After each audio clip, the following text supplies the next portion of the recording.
Hello, everybody, and we're live. We are at NMC 2016 with our local on-conference buddies and our virtual participants. Without further ado, my name is AK, and I will hand it off to the on-site buddies to introduce themselves. Well, hi, I'm Autumm Keynes. I'm one of the on-site buddies here at the New Media Consortium here in Rochester, New York, and we're here with Gardner. Why don't you go ahead and introduce yourself? Hi, I'm Gardner Campbell. I'm an associate professor of English and special assistant to the provost at Virginia Commonwealth University, and also just beginning my second term on the board of directors at the New Media Consortium. And I'm Helen DeWard. I work with Lakehead University in Aurelia, and really happy to be here and actually meeting Autumm for the first time face to face. It's true. Bonnie? My name is Bonnie, and probably the most relevant thing for people that are here today is that I have what is starting to sound a lot like old media, and that is I have a podcast, but it's feeling very new again with all the attention being placed on it these days. And my podcast is called Teaching in Higher Ed, and I'm going to have the honor of interviewing Gardner. I think it's next week. Shame on me for not knowing off the top of my head. That's all right. I'd probably be able to interview him better if I had a chance to hear him live and also hear from so many of you and the kinds of questions you have for him. So thanks for letting me be here today. Darcy?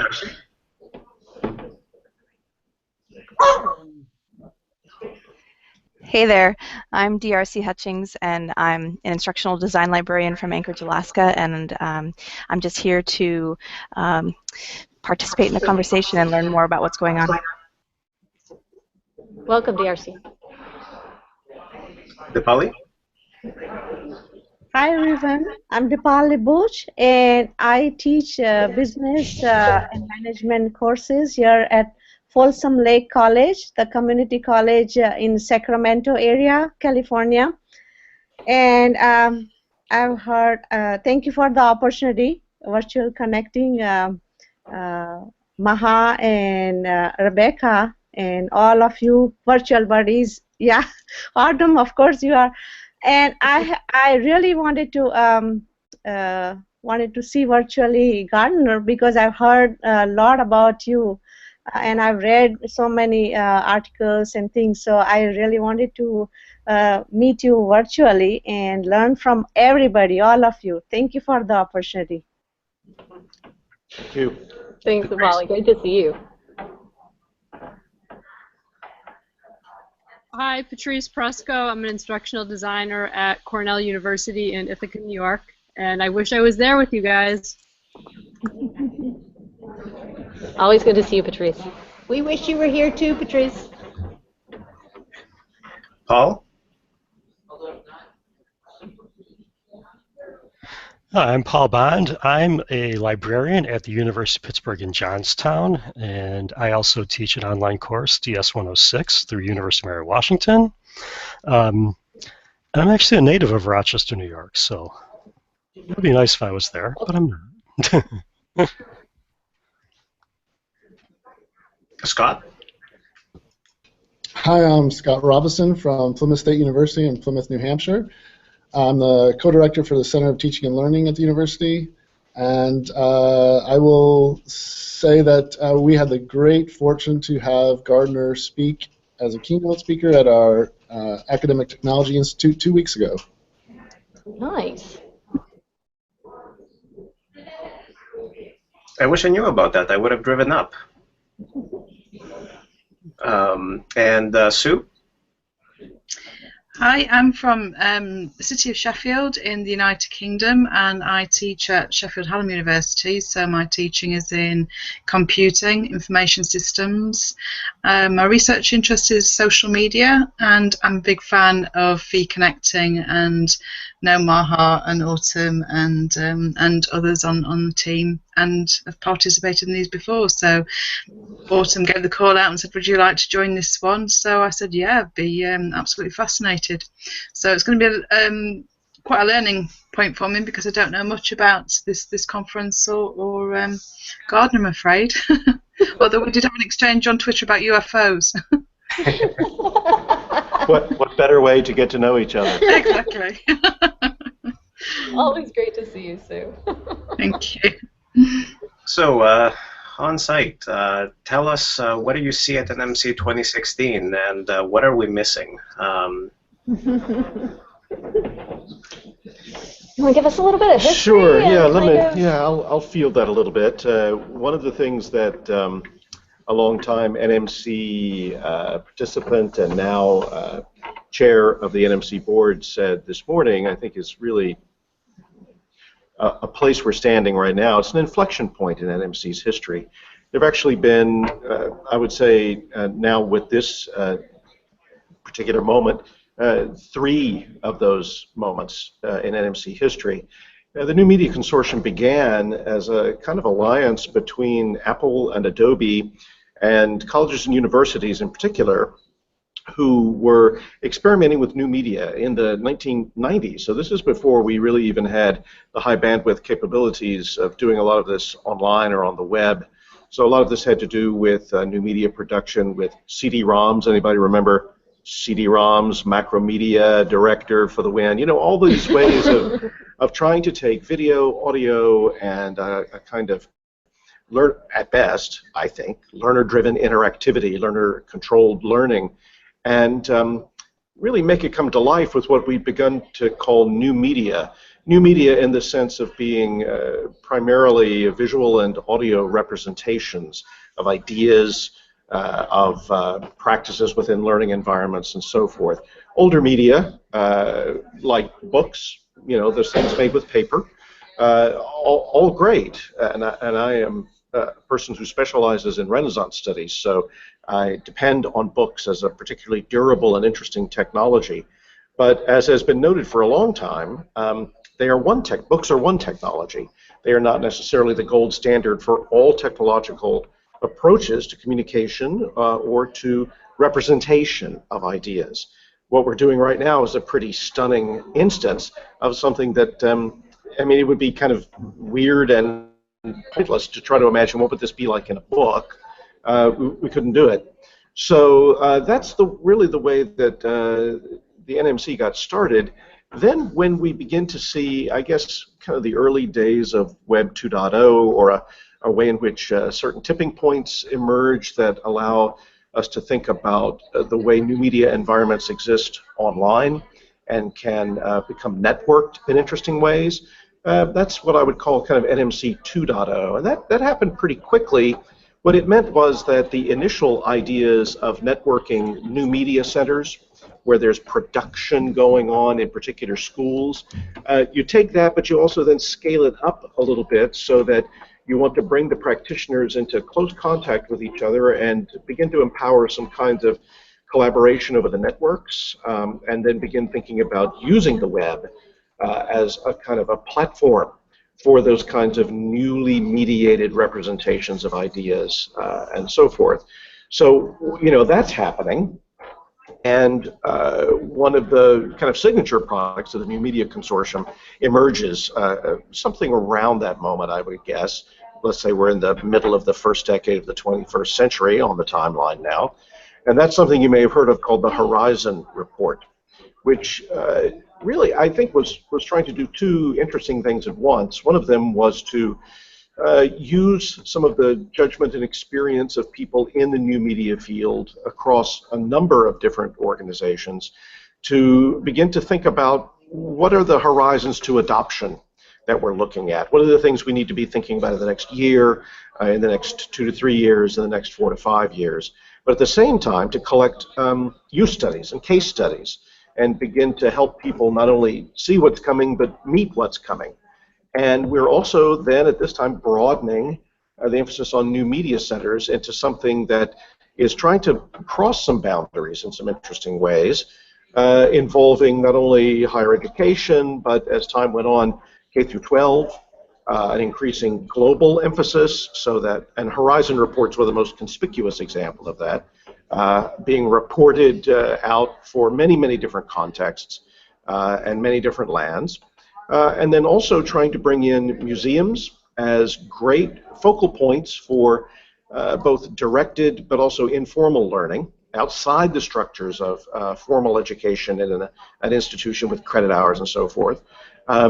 And also libraries. And one of the things that was really striking today was how many folks we have here from libraries and what opportunities we might have for more kinds of richly networked encounters with libraries and with the work that they do, and the librarians who are, you know, like museum personnel, curators, people with rich knowledge, in particular cultural and informational contexts, and so forth.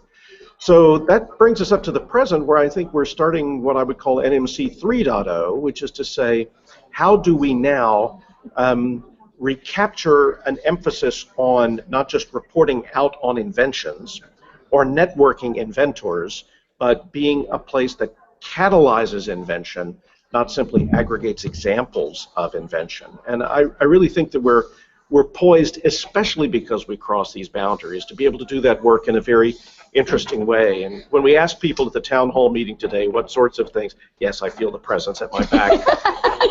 At my back, I always hear time. Your back, dude. Time swing it. Yeah, that's right. They're behind me, 100 feet behind me, because I'm. But so to continue, where was I? Because NMC is at the crossing of so many boundaries and is a place that has always emphasized what I like to think of as deeper thinking and better questions. I believe that a lot of people are now looking to the organization to be able to equip them for a kind of leadership in their home institutions, not just we're in this together, we're supporting each other, which is vital, but also how do we begin to effect institutional change in a number of aligned but distinct contexts? How do we draw on the strengths of those contexts at a moment when, if we, I feel like personally, just speaking as me, if we go to sleep for about 2 minutes, we're going to wake up and somebody will have bought us all. And I would very much like to be one of the people who says, hell no, we won't go. So quick introduction for the 2 cameo appearances. Michael Berman, Chair of NMC Board. And I'm Krista Kopp. I'm the Vice Chair of the NMC Board. And we just wanted to photobomb Gardner. We were worried that you might have trouble getting the conversation started with Gardner because he's a man of few words. Carefully chosen.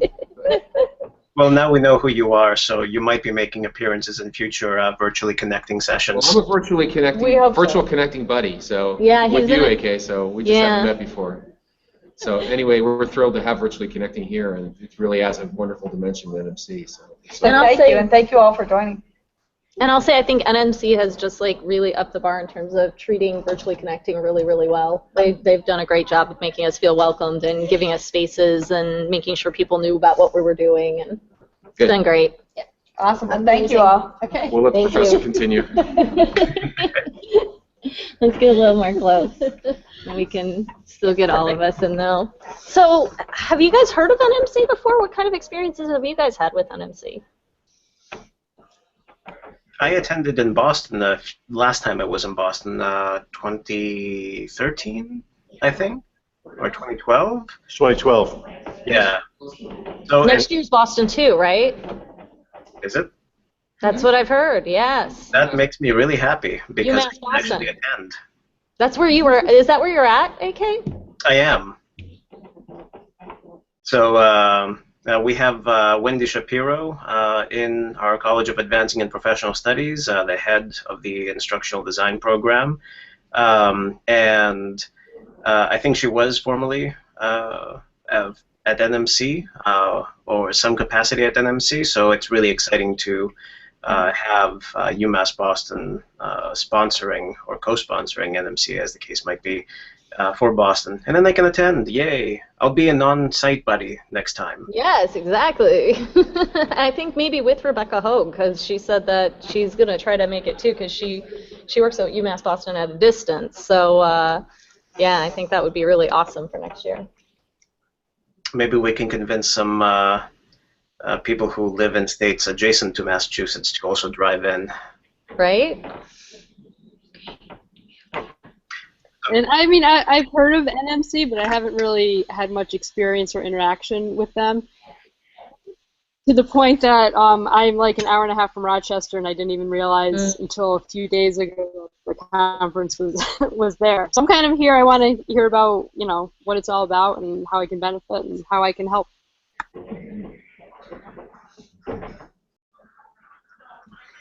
And my connection is mostly through the Horizon report and having read them religiously for the last few years, but that's to the extent of my knowledge or dealings with the NMC at this point.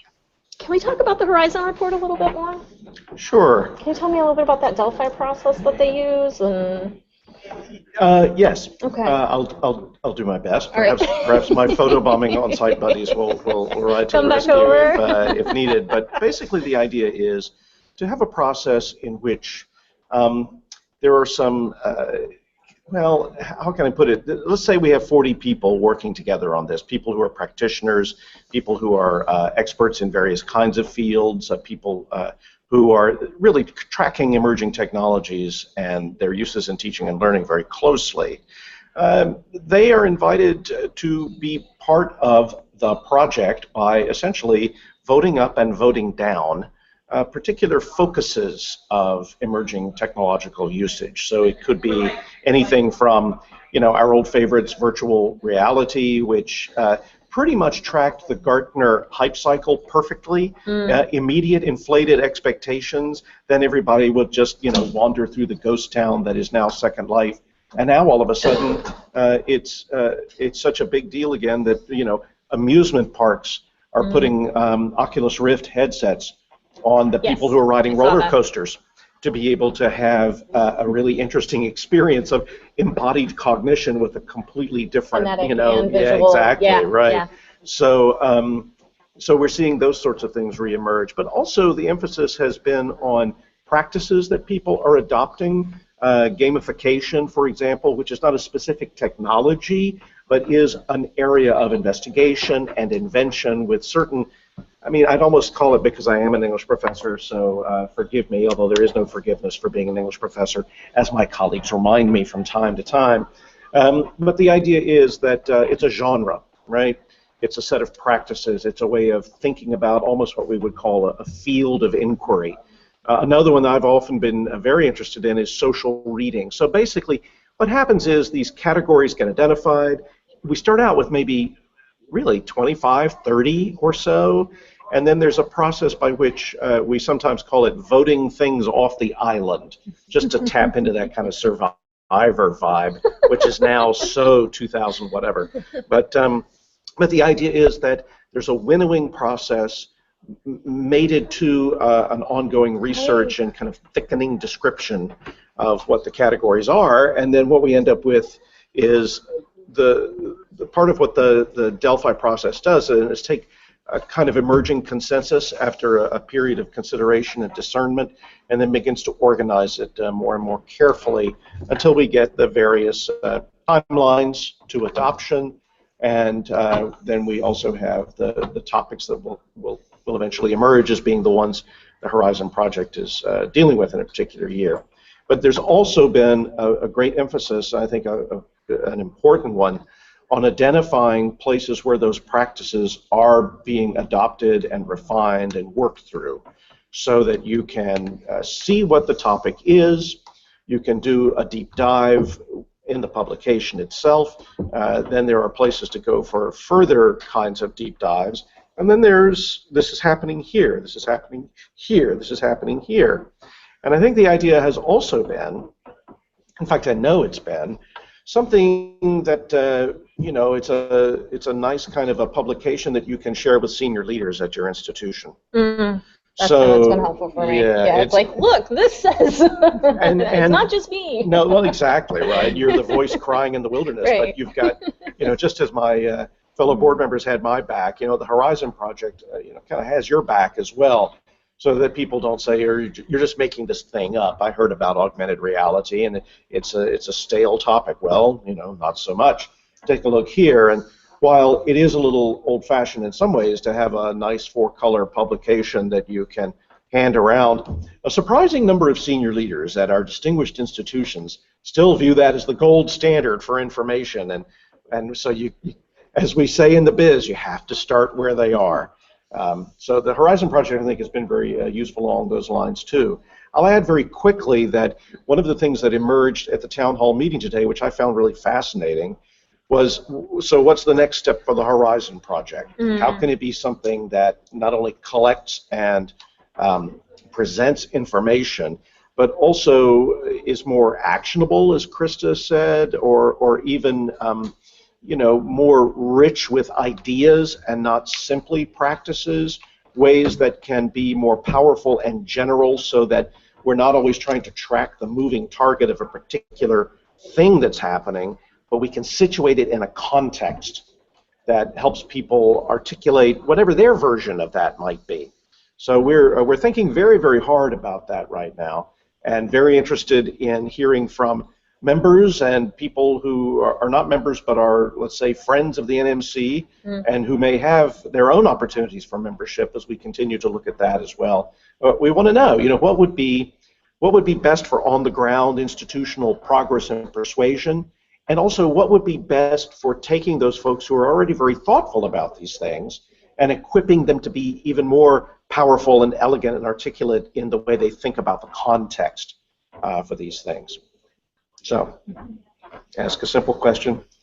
So, one of the nice things that came out of the town hall meeting was the focus, I think, that for me came out strongly, was that it's about people. Yeah, first, Brian Alexander and made that point really building strongly. the connections with people. And that's why this is so nice. I agree, and I think it fits in with one of the things that came to mind. When somebody thinks of Horizon, it's kind of down there, but there are two ways of viewing it. Something can be on the horizon, but it could be moving toward you, and you can be very passive about it. Or something can be on the horizon and it's stationary until you start moving toward it. So in thinking of NMC 3.0, and in thinking of at least my own experience, stuff that's on the horizon generally doesn't come to you. And if it comes to you, sometimes it's something that you'd have to be a little critical about. You know, who is bringing this to me? How is it coming to me? What is its purpose? Whereas if you make the journey to get there yourself, it's a little more purposeful. So thinking about NMC 3.0 and having that be a space for, as a catalyst, how do we get from here to there, if there is our destination, and how can NMC be a catalyst for those human connections and actions? Well, it's a great question. We won't have all of the ideas ourselves right now, because what we're looking at is a season of what I would call adaptive change. There's a really good book that I look to for this called Leadership on the Line. And in that book, there are two types of change that are articulated. One is technical change, which is kind of iteration and refinement of current practices. We have the expertise, we know what to do, and so we just start building on that. But adaptive change, by its very nature, is a place where you tinker, you experiment. I would really love the NMC to start up, 10 little experiments in collaboration with folks who are working on this idea of little online open movements. And you broke my story. I'm sorry. You stole it. No, it's a teaser. It's a teaser. It's just a teaser. Autumm's going to have to unpack all that for you. But the idea is that, do 10. 8 of them will work somehow, 6 of them will really be great, and 2 will go viral. Great.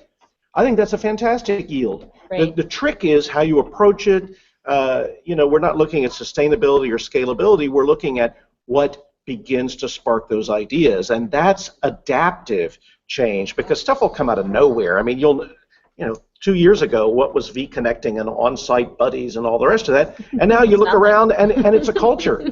It's where the cool kids, a community is where the cool kids hang out, And so, but that's a lesson, right? When you pay attention to this idea of small pieces loosely joined, which I think is one of the great descriptions of the web, you begin to see how things can be spun up very quickly, and adopted in ways that will surprise us all. That, it seems to me, is where the community is going to be the great brain behind all this. Now, don't let me forget, I need to talk about Horizon and the idea of Horizon at some point, but I'm going to stop talking right now.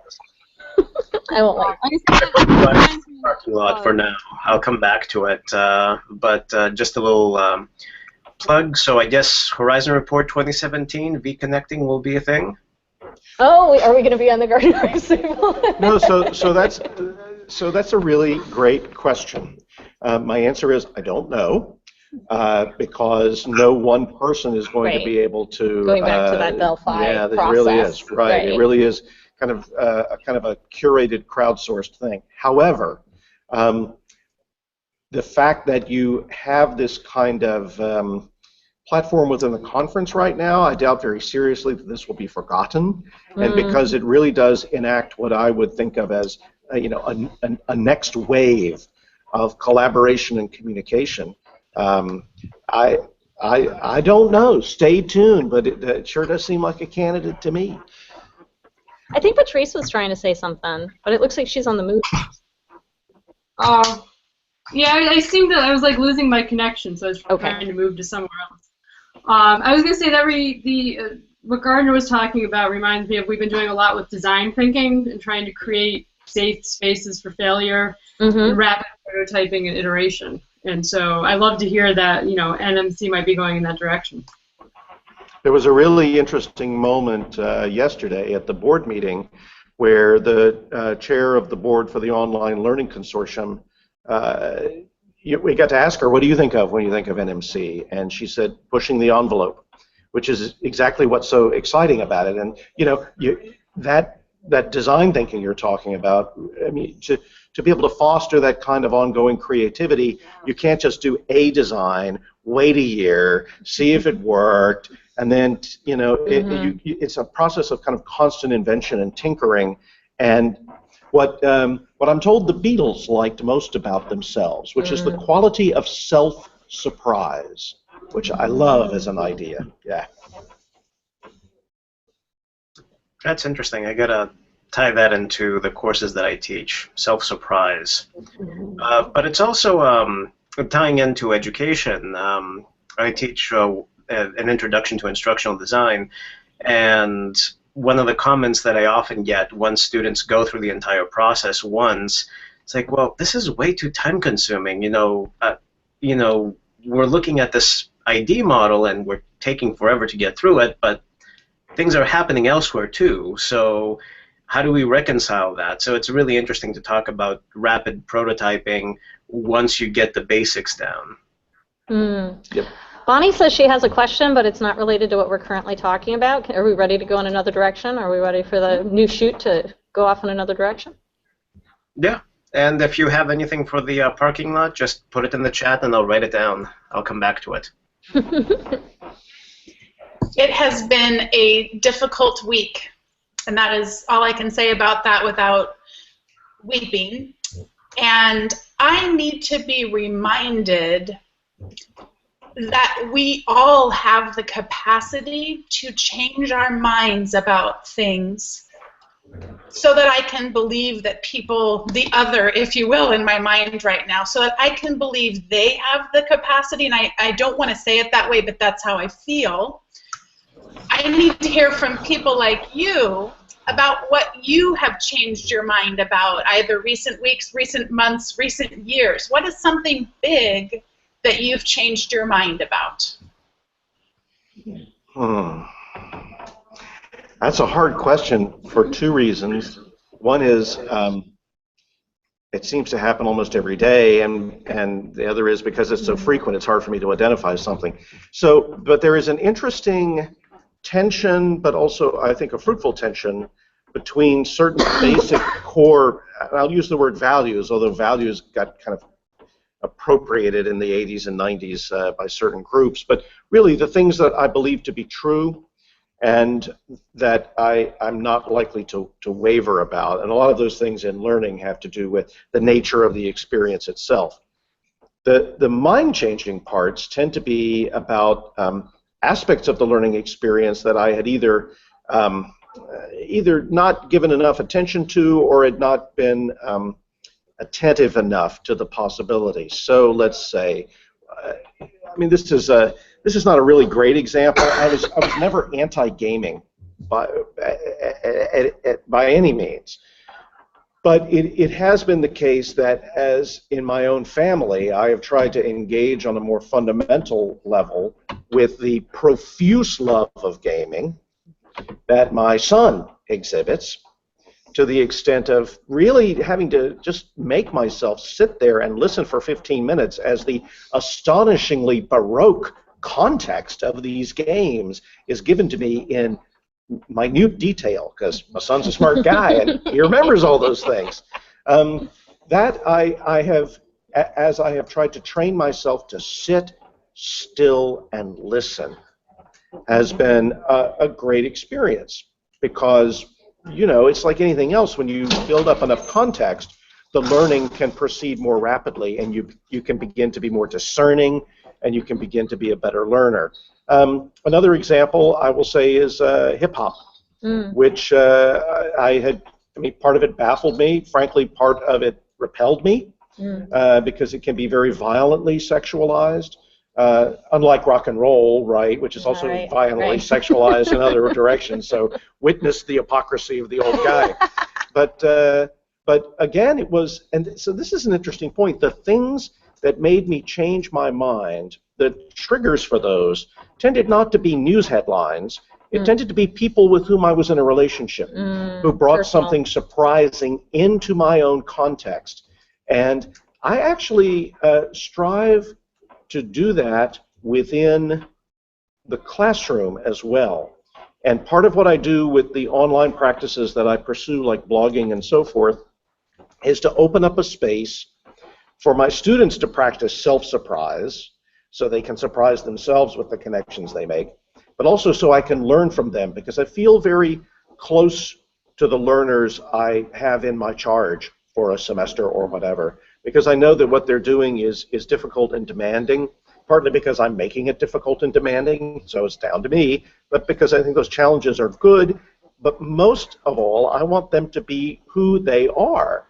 And to do that, they're going to say things I have to change my mind about, and they'll find challenging images, or they will make connections that I hadn't anticipated at all. And sometimes my first impulse is to say, oh, no. And what I try to do is, you know, just what I've done with my son and daughter, just shut up and listen and have somebody tell me what it is they love about that. And then I'll go, oh, and that's how I discover, you know, things like, who's the fellow, Mad City? Come on, it's coming out, it'll come back to me. Just had a new album. Anyway, obviously, it's time for more coffee. But, and Kendrick Lamar, thank you very much. The synapses kick in. And, you know, just being able to take a peek into that culture and begin to think, no, I mean, there's some really interesting stuff going on here that I would do well to know about. And yeah, that changes my mind about things. Thank you for that. It was very refreshing to hear the comment that somebody who is not a millennial needs to stop, focus, in order to be able to understand something, because that's something that's commonly said about the millennial generation. It's like, you know, they have no attention span, they're not interested, they're not doing this, that, or the other thing. So it's good to see that it's actually a human nature thing. If I'm not interested in something, it's, you know, I need to put more effort into it in order to actually get what's being said. Well, you know, they're born with an intrinsic knowledge of technology and how it functions in all of its, like, ways. It's not true. I mean, I have a little bit of a pet peeve with the digital natives narrative, but we won't get into that right now. That's a discussion for a whole other virtually connecting session. So I wanted to see if anybody else in the room had any questions, comments, be it in this line of thought or something related, before I come back to my parking lot where there's the word horizon on it. Looks like Dipali, maybe? Yes. So I really love the idea about adaptive change that you were talking about. I teach online classes in business management, entrepreneurship, and I've been teaching the diversity, managing diversity class also. Now, I really love any of the innovative ideas to include in my online classes. With emergent technologies, and at the community college level we have different level of students. So I was wondering, with information overload, as an educator, how do you balance to reach out each and every student at their level? So that question about scaling interaction in meaningful ways, which I take it is the part of the question you're asking. Yes. So that's really interesting to me, because most learning technologies, I'll generalize, I think this is probably true, focus on how to do one-to-many better. That is to say, how does the instructor, with his or her presence, be manifest in a kind of a social and learning way? How is that presence able to scale among a lot of learners? More and more people, right? And I want to say that there is an aspect of interaction that does not get looked at as closely or employed as usefully, and that is many-to-many, which means that one of the things that I believe is very important for the teacher to do is to build environments in which the primary mode of scaling up, and not only scaling up, but intensifying and making even richer these interactions, is to set up places where many-to-many can be focused usefully without being scripted by the instructor. And I mean, it's what happens very naturally in discussion forums on the internet, which many folks will be familiar with because they're interested in games or fan fiction or particular television shows or whatever. But typically, you won't find, you know, a grand poobah in one of those environments, you know, prompting all the interactions. You have a kind of beneficent designer who is making a hospitable place. And then what you do in your practice then is to remind the learners that this is their place, and that it will reinforce their learning, that even as they ask a question or articulate confusion to each other, there is learning happening. And then in my experience, if you frame it well, if you're kind of jolly about it, you know, W.H. Auden said teachers need to be clowns, and I think that's true. I practice clowning religiously in my classes, but something that makes it hospitable and helps the students understand that this is not busy work. This is an opportunity for them to be, as one of my students once said, conceptacular colleagues for each other. It's a beautiful phrase, and they typically don't, I mean, they just think, oh no, I'm the person who's sitting next to that person. But this is challenging for teachers, I think, in part because of control issues.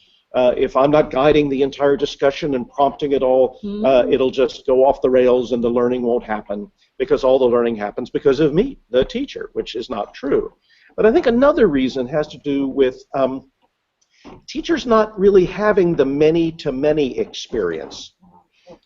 You know, many teachers of mature age won't ever have been on an internet discussion forum, or won't ever have been part of fan culture, or any of those places where many-to-many seems to be working and thriving well. So it's an unknown, and they're kind of skeptical, and they feel like it, you know, the students will just be leading each other into ditches and so forth.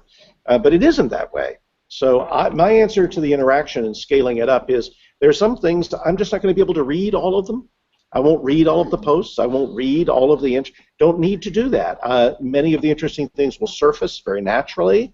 I certainly want to know generally how things are going, but I sure don't want to kill the discussion. And so I think many-to-many, that's the technology that hasn't quite been explored yet, except perhaps in the connectivist idea connectivist MOOCs and some of the more personal learning network rhizomatic approaches. But we don't see a lot of that in formal.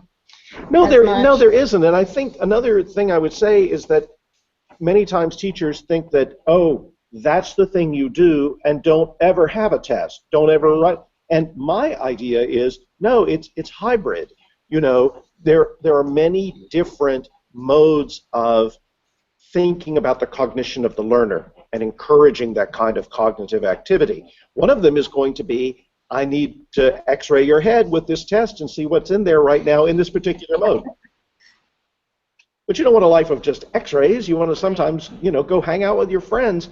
Learning is happening there as well, and I see it feed back into the classroom and feed into better performance on the more kind of formal, or we might call traditional, modes of assessment. And the students then begin to understand that I'm interested in many aspects of their cognition, both recall, certainly, and recognition, but also what are the social aspects of learning, and how are they involved in that, and how can they do that for each other? These are things that I think are very important and not really investigated or practiced within formal learning contexts. And there are ways to assess that. Of course there are. But it's not easy. It's not as easy as like the multiple choice test or the... No, you know, that's really interesting. We have more opportunities now than ever to get rich information about interactions and construct representations that can help us to understand the quantitative and qualitative dimensions of those interactions. Laura Gogia, some of you may know, Google Guacamole, really did work on modes of assessment for richly networked kinds of learning. So, you know, I tell my colleagues, those are not just emergent methods, they're actually here, you can go read about them. But I do think there continues to be, just as there was skepticism about printed books when it was always manuscripts and they were so beautiful and why wouldn't you do that? Now there's skepticism about aspects of informal and networked learning, in spite of the fact that it's practiced very successfully, and now we have these environments and you know, methodologies for assessing them. It's just it's going to take some time. I just wonder if we have time. I feel very strongly that we're at a real crisis moment. And to bring it back to NMC, one of the things that's most attractive to me about the NMC community is that there are people in community who recognize that there is an urgency to this moment, and that, as I said before, if we go to sleep for 5 minutes, we'll wake up and we'll all be branded. Is there a vendor hall at this conference? No, there are some sponsors and their presence is here, but nothing like a big vendor hall so far. I haven't noticed it. No, I haven't seen that. And you know, it's a challenge. It's not like state governments are going to be funding any of this, and so it does take resources to do this work. But you know, most But this NMC is refreshingly free of oppressive vendor presence and the kind of solutionism that can point towards. Thank you, Patrice. I see that you're going to have to go, and thank you, Polly, for your question.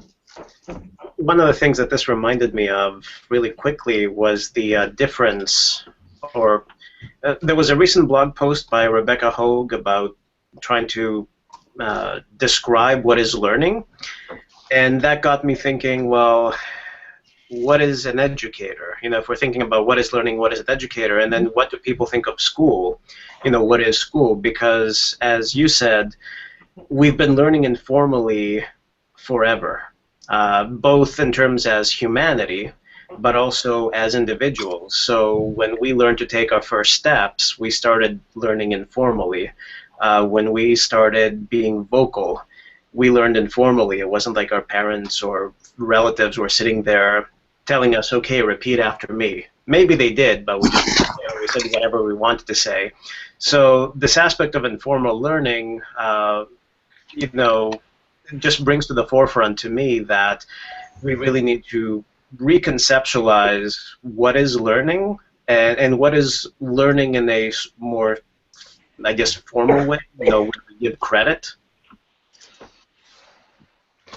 Well, one of the things that I've been kind of working on in my head for a while now is this both-and experiment. I love the rhizomatic approach. I love the organic approach, the informal kinds of learning that we're describing here, because it's usually richly contextualized. It's usually very highly social. Those things are things I value very much. At the same time, I value very highly what I would call study. So very focused, deliberate, intentional modes of learning, many times self-directed, many times guided by an expert. Yes, very, very directed, and I love that too. I love formal learning along those lines. It depends on how the focusing is framed. It depends on how one is, how it is brought to awareness. What is the purpose and nature of this time of study? You know, Jerome Bruner, rest his soul, he died just about a week and a half ago, and as somebody, if you haven't read any Jerome Bruner, just go read Jerome Bruner for the rest of your life. He's one of those people. I mean, I'll never get to the end of him. I'm not going to get to the end of it. It can't be done. But he talks about ways in which, in a formal setting of formal learning, there is a way to address the conjectures and the dilemmas within a focused field of study, so that you're constantly, this is going to bring us back to Horizon. Oh good, a segue. I feel a segue coming on. You know, so the idea is that you don't simply find yourself in a learning situation memorizing a map, but you find yourself making additional maps to represent those places in the map that are either merely suggestions or there's nothing but a compass. You know, and Bruner was so smart about that in an essay called The Act of Discovery in Essays for the Left Hand. He's on it just in ways that continue to stimulate me and take my breath away. And the idea really is that when a question emerges, it's not simply an opportunity to present what we know. It's an opportunity to communicate knowledge, but at the same time constantly suggest those edge areas that make the knowing part of a process that doesn't stop with what we already have mapped out, but depends upon the learner to continue to push in those areas of self-surprise, what we will call the horizon. So the idea is this, right? That the horizon moves. The idea is, and you heard it here first, the Earth is round. The horizon is not where the Earth ends. The horizon is what you can see so far. So the very thing we look at that is a boundary from wherever we're standing, or sitting, or sailing, or whatever, part of our brain has to know that it is not only as far as we can see, but provisionally as far as we can see, and the farther we go, the more the horizon continues to recede. So the horizon is not just a place, it's a reminder. And I love that about that metaphor, and I've never actually put all that together until just now, so witness the power of your great question. Thank you. And credit goes to Bonnie as well, who prompted the initial question about changing our minds, because as we move closer to the horizon, then hopefully we are constantly reevaluating what we know, what's there, and updating our views as we learn new things.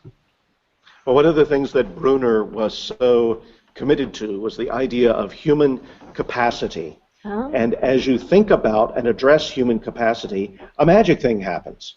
Your capacity expands. And so we don't know where those limits are in many respects, because we have that idea of capacity to interact with. We're coming up on the 1 hour mark in about 10 minutes, so I just want to give that as a warning and see if maybe anybody that we haven't heard from yet wanted to chime in. If not, that's okay too, but... Scott? It looks like Scott's actually got to go. You want to say goodbye at least? Bye, Scott. It's good to see you again. Good to see you. Thank you all very much. Bye. Thank you so much for being with us. Do you got to go too, DePauli? Yes. Yes. All right. Well, thank you for joining us. Thank you for your great questions. Thank you very much. Thank you all. Bye from Rochester. How about Paul? You've been putting some stuff in the chat. Did you want to say anything before we got to sign off? You've had some great connections there, talking about zone of proximal development a little bit and connectivism. Yeah, that's what I'm hearing coming out of what Gardner's saying. Yeah. But no, that's it for me. Yeah, it was good listening to this. Yeah. Good. Well, any last comments before I take us offline? I'll give you one last little bit. So I'm reviewing this book now. You see this? Teaching Machines. It's an interesting book. I recommend it. It's a good history of approaches to scaling up and automating aspects of instruction.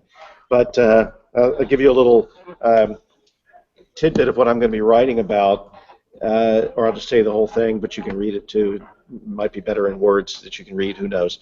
But the Teasers. Yeah, there you go, it's a teaser.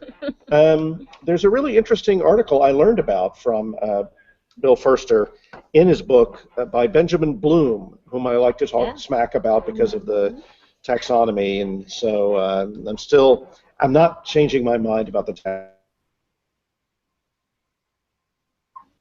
Oh, did we lose our local buddies?